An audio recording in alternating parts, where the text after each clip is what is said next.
कैसे है।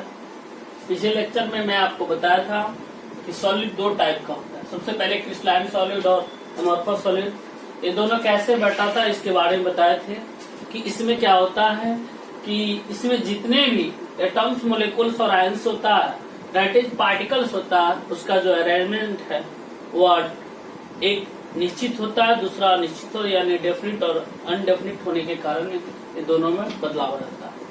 तो सबसे पहले हम बात करते हैं क्रिस्टलाइन सॉलिड का। थोड़ा सा इसके स्ट्रक्चर के बारे में देखते हैं, क्रिस्टलाइन सॉलिड का स्ट्रक्चर कैसे होता है, इसका स्ट्रक्चर के बारे में देखते हैं।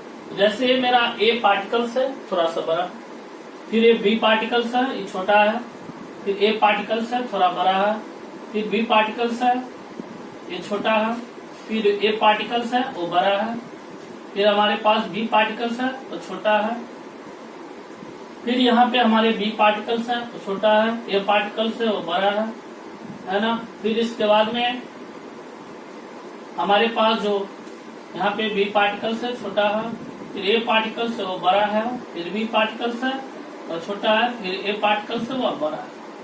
तो हमने यहाँ पे देखा कि ए बड़ा पार्टिकल, छोटा पार्टिकल, बड़ा पार्टिकल, छोटा पार्टिकल, बड़ा पार्टिकल, छोटा पार्टिकल, बड़ा पार्टिकल, छोटा पार्टिकल, बड़ा पार्टिकल, छोटा पार्टिकल, है ना, छोटा पार्टिकल, बड़ा पार्टिकल, बड़ा पार्टिकल, छोटा पार्टिकल। यानी इस तरीका से हमने देखा कि एक छोटा है तो एक बड़ा पार्टिकल, यानी कि इसमें जो पार्टिकल्स का जो अरेंजमेंट है इसको हम बोल सकते हैं पार्टिकल्स, और इस पार्टिकल्स के हो सकता है एटम्स, मोलिकुल्स और आयंस हो सकता है, मोलिकुल्स या आयंस हो सकता है। तो यहाँ पे हम देखें कि इसमें एक निश्चित तरीका से अरेंजमेंट है कि ए बड़े के बाद छोटे, बड़े के बाद छोटे, बड़े के बाद छोटे, फिर छोटा बड़ा एक निश्चित तौर पे किया। तो हम क्रिस्टलाइन सॉलिड का डिफिनेशन पढ़ते क्या कि कहता है यहाँ पे कि जैसे इसका डिफिनेशन जो होता है कि solids having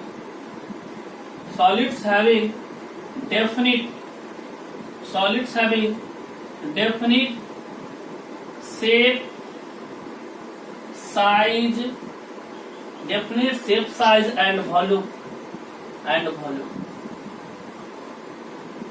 also definite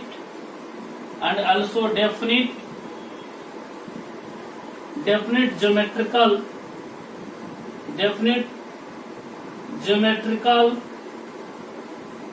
arrangements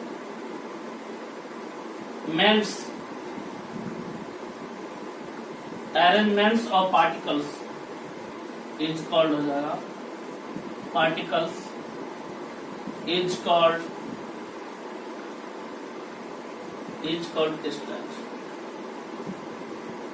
crystallines। इसका मतलब हो गया कि वैसे सॉलिड जिसका निश्चित आकृति, आकार तथा आयतन होता है तथा साथ ही ज्योमेट्रिकल अरेंजमेंट ऑफ पार्टिकल्स, यानी कि जो कणों का जो ज्यामितीय व्यवस्था है, सजावट है, वो भी क्या है, निश्चित है, इसलिए हम इसको बोलेंगे क्रिस्टलाइन। यानी कि इसमें देख रहे हैं ना, जितने भी पार्टिकल्स है उसका ज्योमेट्रिकल जो अरेंजमेंट है, छोटा बड़ा के बाद छोटा, बड़ा के बाद छोटा, इस तरीका से, यानी कैपिटल इसके बाद स्मॉल, कैपिटल इसके बाद स्मॉल दिया हुआ, तो इसको हम बोलेंगे क्रिस्टलाइन सॉलिड। जैसे एग्जाम्पल के रूप में हम क्रिस्टलाइन सॉलिड का बात कर सकते हैं तो NaCl हो गया, इसके बाद में KCl हो गया, इसके बाद में हमारे पास डायमंड हो जाता है, डायमंड, आइस, जितने भी मेटल है, कॉपर है, जिंक है, ये सब का सब हमारा क्रिस्टलाइन सॉलिड आता है। तो क्रिस्टलाइन सॉलिड का मतलब होता है कि वैसे तो जिसका निश्चित आकार, आकृति तथा आयतन, साथ ही कणों का ज्यामितीय व्यवस्था, अरेंजमेंट व्यवस्था निश्चित होता है, उसे हम क्रिस्टलाइन सॉलिड कहते हैं। इसके बाद अब हम पढ़ते हैं यहाँ पे प्रॉपर्टीज ऑफ क्रिस्टलाइन सॉलिड, पढ़ते हैं properties of crystalline solid, properties of crystalline solid. Crystalline solid का यहाँ पे हम प्रॉपर्टी पढ़ते हैं। सबसे पहला प्रॉपर्टी होता है कि they have definite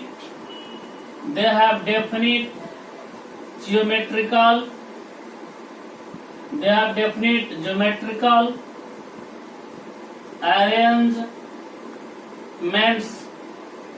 arrangements of particles। इसके पास जो कणों का ज्यामितीय व्यवस्था अरेंजमेंट व्यवस्था निश्चित होता है। दूसरा पॉइंट होता है दे आर ट्रू सॉलिड, ये सत्य ठोस होता है, दे आर ट्रू सॉलिड। तीसरा में होता है कि they have definite heat of fusion. इसकी जो गलन होता है, गलन की जो उष्मा होती है, फ्यूजन मीन्स गलन हो जाता है, इसकी गलन की हीट मीन्स उष्मा हो जाएगा, इसकी जो गलन की उष्मा होती है वो क्या होती है, निश्चित होती है। इसके बाद चौथा प्रॉपर्टी यानी फोर्थ प्रॉपर्टी होता है they are anisotropic in nature, they are anisotropic in nature, they are anisotropic in nature. Anisotropic को हम बोलते हैं विषमदैशिक, एनिस्ट्रोपिक को बोलेंगे विषमदैशिक, तो ये होता है विषमदैशिक प्रकृति को होता है। सिंपल में हमने देखा क्रिस्टलाइन सॉलिड क्या है, तो क्रिस्टलाइन सॉलिड में जितने भी पार्टिकल्स है सारे पार्टिकल्स का डेफिनिट यानी कि निश्चित ज्यामितीय व्यवस्था होनी चाहिए। तो हमने देखा कि वैसे तो जिसका निश्चित आकार, आकृति आकार तथा आयतन होता, साथ ही कणों का ज्यामितीय व्यवस्था निश्चित होता, उसे हम क्रिस्टलाइन सॉलिड कहते हैं। NaCl हो गया, KCl हो गया, डायमंड हो गया, आइस हो गया, जितने भी मेटल हो गया, ये सबका जो ज्यामितीय व्यवस्था निश्चित होता है, ऐसे क्रिस्टलाइन सॉलिड होता है। इसके बाद property of crystalline solid, they have definite geometrical arrangement of particles, they are true solid, true means सत्य होता है, they have definite heat of fusion, इसकी गलन की उष्मा निश्चित होती है, they are anisotropic in nature, या विषमदैशिक प्रकृति के होते हैं। तो ये है आपका क्रिस्टलाइन सॉलिड। अब इसके बाद में हम पढ़ेंगे एमोर्फस सॉलिड के बारे में पढ़ेंगे। एनिस्ट्रोपिक को कहा जाता है विषमदैशिक, एनिस्ट्रोपिक को कहा जाता है विषमदैशिक कहा जाता है एनिस्ट्रोपिक। तो ये एनिस्ट्रोपिक क्या होता है, तो हमने देखा कि हमारे पास जो क्रिस्टलाइन सॉलिड था, उस क्रिस्टलाइन सॉलिड का एक प्रॉपर्टीज होता है। कैसा प्रॉपर्टीज होता है, एनिस्ट्रोपिक। तो एनिस्ट्रोपिक किस तरीका का होता है, तो हमने देखा कि एनिस्ट्रोपिक नेचर जो होता है क्रिस्टलाइन सॉलिड का होता है। तो एनिस्ट्रोपिक क्या होता है उसके बारे में कि जैसे एनिस्ट्रोपिक का मतलब होता है the physical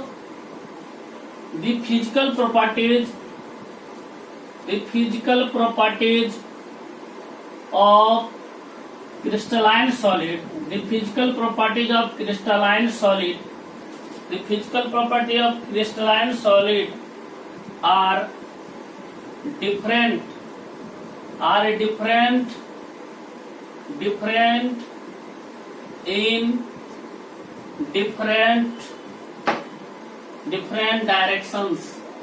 in different directions is known as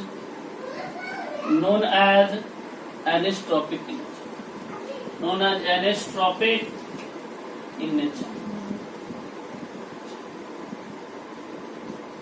इसका मतलब ये हो गया कि the physical properties of crystalline solid are different in different direction is called anisotropic in nature. इसका मतलब क्या हो गया कि हमारे पास जो क्रिस्टलाइन सॉलिड का जो फिजिकल प्रॉपर्टी जो भौतिकी गुण है वह क्या होता है, डिफरेंट होता है इन डिफरेंट डायरेक्शंस। अगर हम डायरेक्शंस यानी दिशा को, डायरेक्शंस का मतलब होता है दिशा को अगर हम बदल देंगे तो बदलने के बाद में फिजिकल प्रॉपर्टी भी बदल जाएगा। इसलिए इसका मतलब हो गया कि इसका हो गया एनिस्ट्रोपिक इन नेचर, कि दिशा बदलने पर गुण अपने आप बदल जाता है।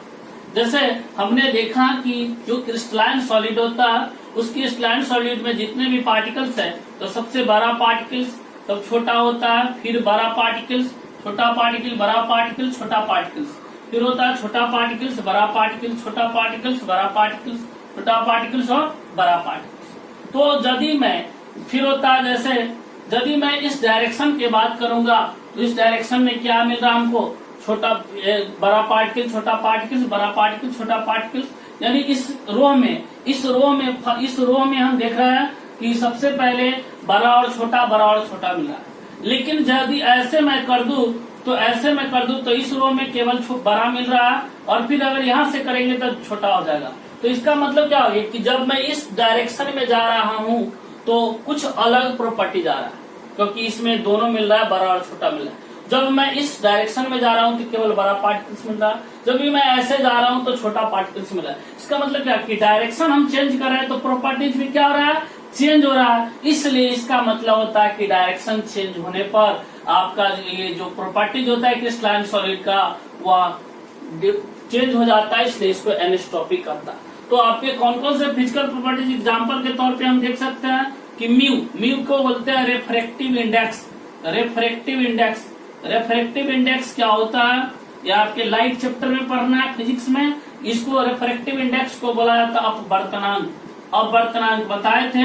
अपवर्तनांक होता है कि इसका मतलब हो गया कि अपवर्तनांक जो होता है सभी जगह डेंसर मीडियम में अलग होता है, रेयर मीडियम में अलग होता है, यानी हवा में अलग होता है, जल में अलग होता है, ठोस में अलग होता है, द्रव में अलग होता है। इस तरह से प्रॉपर्टी चेंज करने पर, डायरेक्शन चेंज करने पर प्रॉपर्टी चेंज होता है, इसलिए इसको एनिस्टॉपिक इन नेचर कहा जाता है।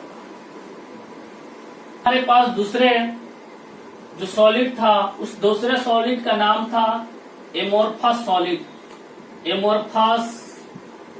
एमोर्फस सॉलिड, इस एमोर्फस सॉलिड के बारे में हम आपको बताए थे। एक बात आपको बता देते माय फ्रेंड्स, मेरे स्टूडेंट, मेरे प्यारे बच्चों, कि सारे चैप्टर का मैं डिफिनीशन जितने भी टॉपिक है सारे चैप्टर का मेरे पास नोट्स अवेलेबल है। तो आप लोगों को बोर्ड पे अगर हो रहा है तो बोर्ड पे उतार लीजिएगा, नहीं हो रहा है तो इसका मतलब नहीं हो रहा है तो आप लोग हमसे नोट्स परचेज कर सकते हैं। आपका मेरा कांटेक्ट नंबर है, रैंकर्स केमिस्ट्री क्लासेज है, फिर मेरा कांटेक्ट नंबर है, उस कांटेक्ट नंबर पे आप संपर्क करके हमसे आप नोट्स लिख सकते हैं सारे चैप्टर का। अभी मैं पहला चैप्टर स्टार्ट किया हूँ सॉलिड स्टेट, उस सॉलिड स्टेट का पूरे नोट्स है, पूरे टॉपिक का डिफिनीशन है, पूरे टॉपिक उस पर क्लियरली में सजाया गया है, क्लियरली ढंग से उसमें बताया गया है। तो आप उससे भी परचेज कर सकते हैं, आप अपने घर बैठे इस चीज को स्टडी कर सकते हैं। चलिए अब मैं बता रहा हूँ आपको एमोर्फस सॉलिड या इसको कहीं कहीं पे नॉन क्रिस्टलाइन सॉलिड भी कहा जाता है। नॉन क्रिस्टलाइन सॉलिड ये भी आपको हम बताए थे आगे, नॉन क्रिस्टलाइन सॉलिड होता है। तो ये क्या हो जाता, वो तो क्रिस्टलाइन सॉलिड था, ये था नॉन क्रिस्टलाइन। नॉन का मतलब होता है क्रिस्टलाइन नहीं होना, नॉन का मतलब क्या होता है क्रिस्टलाइन, तो क्रिस्टलाइन से जरूर ये डिफरेंट है। अमोर्फस का मतलब होता है एमोर्फस का मतलब होता है झूठा सॉलिड, यानी कि सही सॉलिड नहीं। तो सबसे पहले हम एमोर्फस सॉलिड के बारे में देखेंगे। तो इसका जो डिफिनीशन होता है इसको कहा जाता है कि सॉलिड्स हैविंग, इसका जो डिफिनीशन होता है solids having definite shape,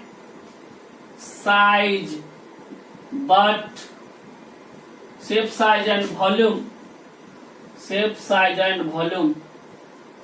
but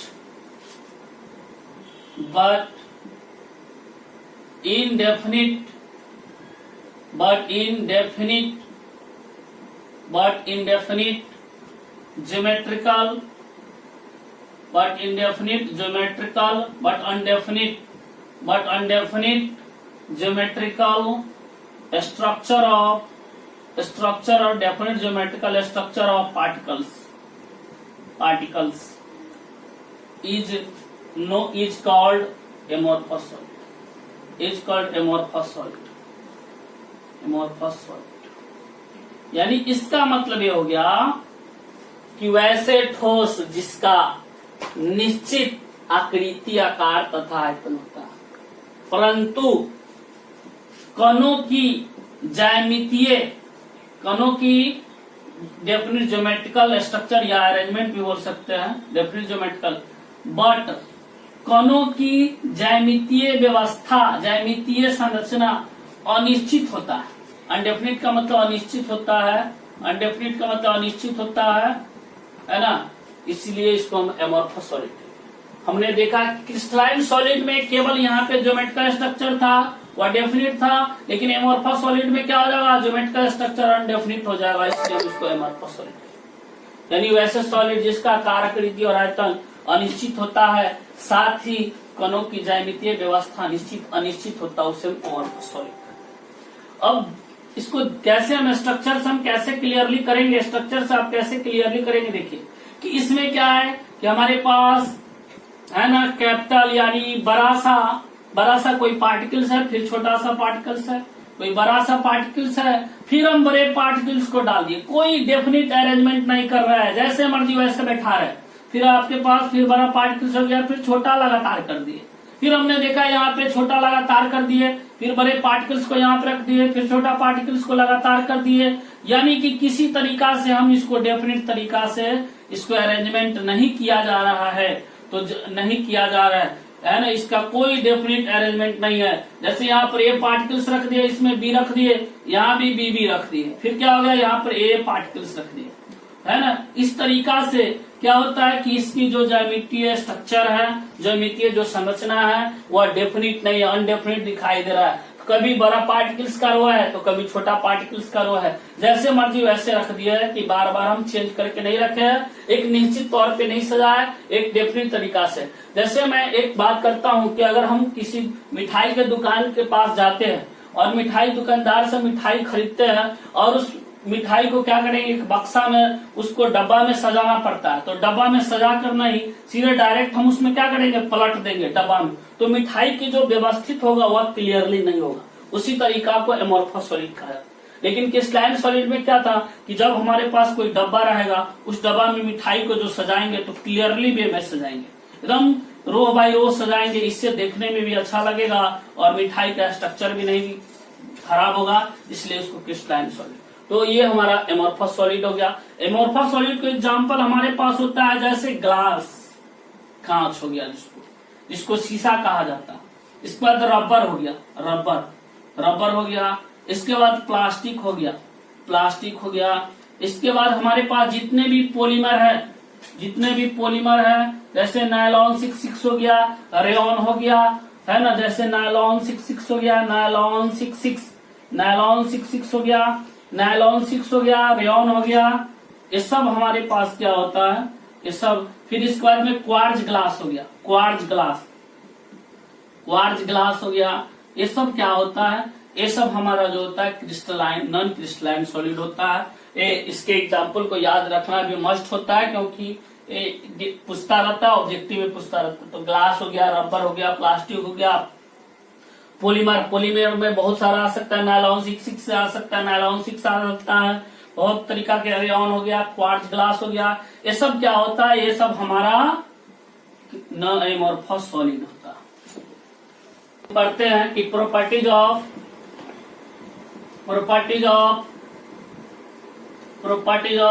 amorphous solid. Amorphous solid का हम प्रॉपर्टीज पढ़ते हैं, तो यानी इसका मतलब हो गया कि बेरवेदार ठोस का गुण। सबसे पहला गुण हो जाएगा क्या कि they have undefinite geometrical structure of particles. यानी कि जितने भी पार्टिकल्स है, बार बार हम पार्टिकल्स कह रहे हैं, पार्टिकल्स का मतलब याद रखना कि एटम हो सकता है, मोलिक्यूल्स हो सकता है और आयंस हो सकता है, इसके अलावा कुछ नहीं होता। आयंस का मतलब यही होता है, एटम्स, मोलिक्यूल्स और ions. They have undefinite geometrical structure of particles, यानी कि इसके पास कणों की ज्यामितीय संरचना अनिश्चित होता है। दूसरा पॉइंट बोल सकते हैं कि they are true solid, they are true pseudo solid, PSEU डुओ, यानी P साइलेंट है यहाँ पे, pseudo solid, they are pseudo solid. Pseudo को बोला जाता है छदम, छदम का मतलब होता है झूठा, छदम का मतलब होता है झूठा प्रेम। तो ये ये सॉलिड अपने आप को प्रदर्शित करता है, लेकिन वास्तव में इसको जांच किया जाता है तो ये झूठा हो जाता है। तीसरा में हो जाता है they have no definite heat of fusion. They have no definite heat of fusion. इसका मतलब हो गया इसकी जो गलन की जो उष्मा है, गलन, फ्यूजन मीन्स गलन, इसकी जो गलन की उष्मा है वह निश्चित नहीं होता है। तीसरा पॉइंट में हम चौथा पॉइंट में जाते हैं। दे हैव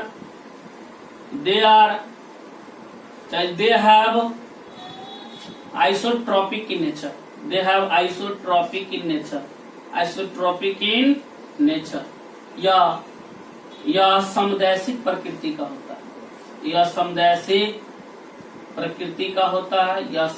प्रकृति का होता है। सबसे पहले हमने देखा कि प्रॉपर्टीज ऑफ एमोर्फस सॉलिड, बेरावेदार ठोस का गुण।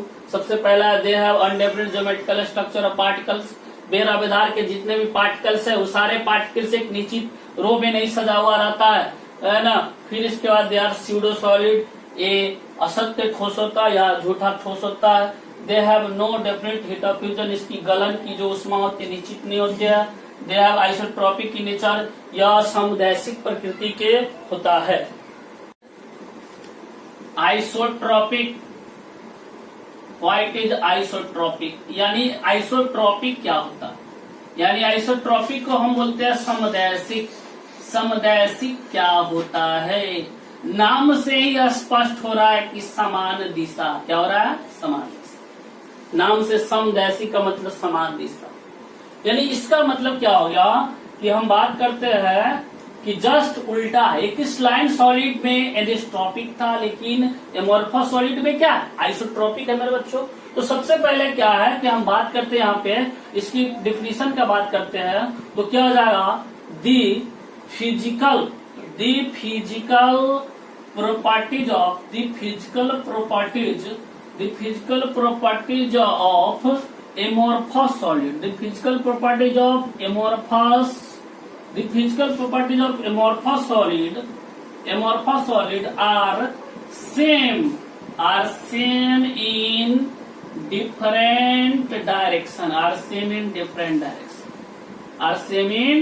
different directions. Is known as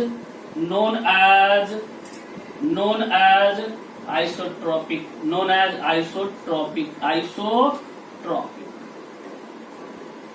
side nature भी बोल सकते हैं। अब देखिए यहाँ पे कि द फिजिकल यानी कि वैसा भौतिकी गुण ऑफ एमोर्फस सॉलिड, यानी कि बेरवेदार ठोस का वैसा भौतिक गुण है ना, आर सेम बराबर है इन डिफरेंट डायरेक्शंस, यानी कि किसी भी दिशा में जाने के बाद भी इसका जो प्रॉपर्टीज होता है वह सेम होता है। वह किसी भी दिशा में जाएंगे तो सेम होता है, इसलिए इसको आइसोट्रॉपिक कहा जाता है। मतलब समान, दिशा बदलने के बाद भी एक गुण इसका क्या रहता है? समान रहता है। जैसे कैसे इसको समान हम समझ सकते हैं, अभी मैंने आपको थोड़ा सा पहले मैं बताया था कि इसमें जो भी पार्टिकल्स का जो व्यवस्थित करना होता है वह डेफिनिट नहीं होता। जैसे हमने देखा कि बड़ा पार्टिकल, छोटा पार्टिकल्स, बड़ा पार्टिकल्स, इसके बाद में फिर हम बड़े पार्टिकल्स, छोटा पार्टिकल्स, बड़ा पार्टिकल्स, फिर यहाँ पे हो जाएगा छोटा पार्टिकल्स, बड़ा पार्टिकल्स, छोटा पार्टिकल्स, छोटा पार्टिकल्स, बड़ा पार्टिकल्स, बड़ा पार्टिकल्स, बड़ा पार्टिकल्स, बड़ा पार्टिकल्स कर दिए। फिर यहाँ पे छोटा पार्टिकल्स, छोटा पार्टिकल्स, बड़ा पार्टिकल्स, छोटा पार्टिकल्स कर दिए, बड़े पार्टिकल्स, बड़े पार्टिकल्स, बड़े पार्टिकल्स कर दिए। तो जब मैं इस डायरेक्शन में जा रहा हूँ तो दोनों मिल रहा है ना, छोटा और बड़ा दोनों मिल रहा है। यदि मैं इस डायरेक्शन में जा रहा हूँ तो छोटा और बड़ा दोनों मिल रहा है। यदि मैं ऐसे भी जा रहा हूँ तो छोटा और बड़ा मिल रहा है। यदि मैं ऐसे आ रहा हूँ तो इसमें छोटा बड़ा दोनों मिल रहा है, इसमें जा रहा हूँ तो छोटा बड़ा दोनों मिल रहा है, इसमें जा रहा हूँ छोटा बड़ा। इसका मतलब क्या है कि मैं इस डायरेक्शन में गया या इस डायरेक्शन में गया, मैं इस डायरेक्शन में गया या इस डायरेक्शन में गया, तो किसी डायरेक्शन में मैं जा रहा हूँ तो गुण में कोई परिवर्तन नहीं आ रहा है। इसलिए इसको हम बोलेंगे आइसोट्रॉपिक, कि दिशा बदलने के बावजूद भी इसमें के गुण में कोई परिवर्तन नहीं आ सकता, इसलिए आइसोट्रॉपिक। तो कभी कभी आपसे डिफिनीशन पूछ सकता है व्हाट इज आइसोट्रॉपिक, तो हम इस डिफिनीशन को बता सकते हैं। आपके ऑब्जेक्टिव टाइप का क्वेश्चन पूछता है। ऑब्जेक्टिव टाइप का जो क्वेश्चन होता है वह पूछता रहता है ना। ऑब्जेक्टिव टाइप्स का जो क्वेश्चन रहता है वो पूछता रहता है। कि सबसे पहला एक आपके बिहार बोर्ड में 2016 में पूछा हुआ था, एक क्वेश्चन पूछा हुआ था ऑब्जेक्टिव टाइप का। कहता which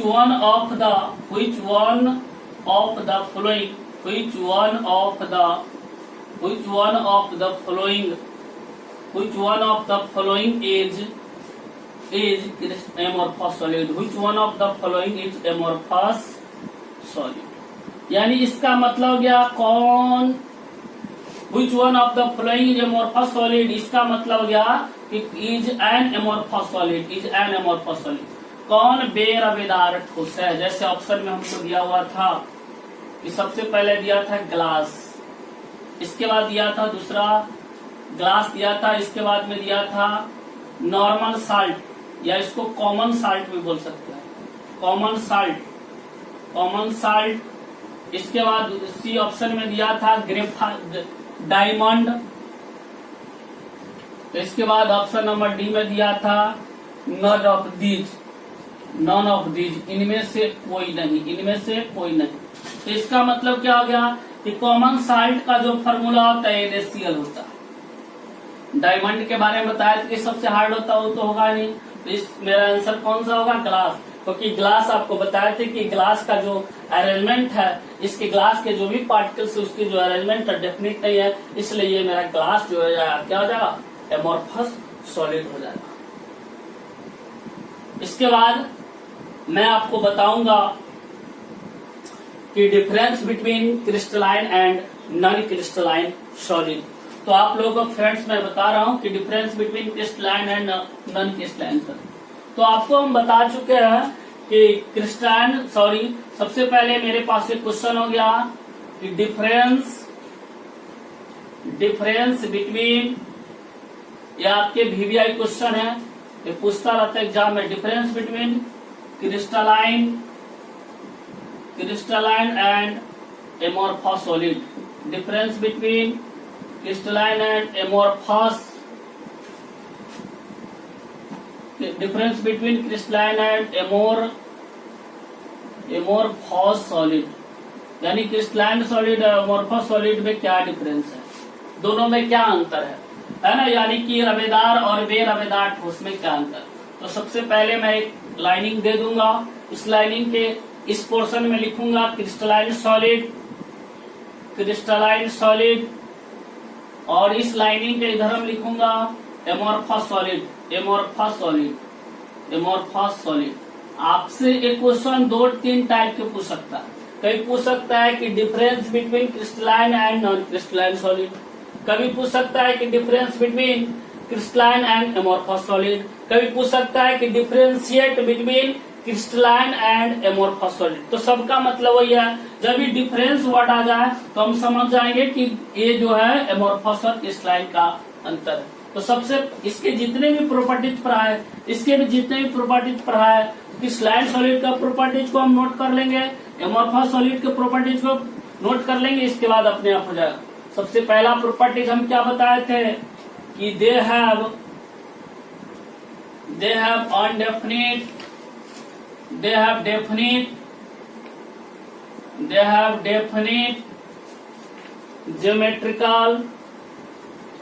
definite geometrical structure of particles।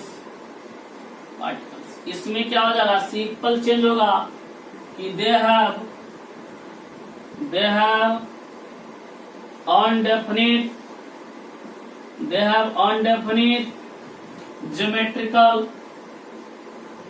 geometrical structure of particles। they are दूसरा है they are true solid, ये सत्य ठोस होता है, ये होता है they are pseudo solid, इसके बाद में तीसरा बताए थे कि दे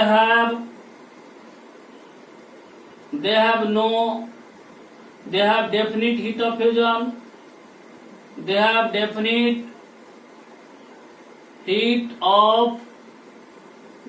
definite heat of fusion। इसके बाद हो जाएगा तीसरा में they have no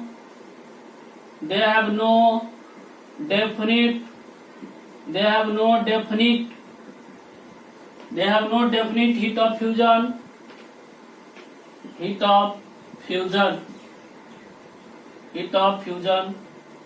They have no definite heat of fusion। इसके बाद होता है 4 नंबर में होता है they are anisotropic in nature। या विषमदैशिक होता है। इसका होता है they are isotropic in nature। They are isotropic in nature।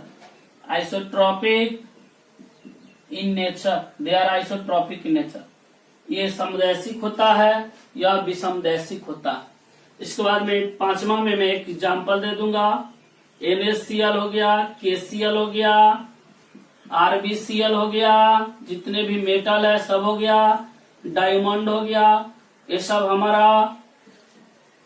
हमारा क्या होता है क्रिस्टलाइन सॉलिड।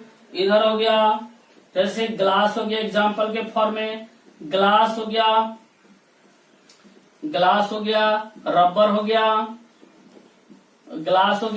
हो गया, प्लास्टिक हो गया। इसके बाद जितने भी हमारे पास पॉलीमर होते हैं वह सब का सब क्या होता है मेरा crystalline solid, non crystalline solid होता है। तो ये इसको याद कर लीजिएगा, बहुत ही VVI है। इसके बाद मैं आपको अगले लेक्चर में पढ़ाऊंगा स्पेशलाइटिस और यूनिट सेल।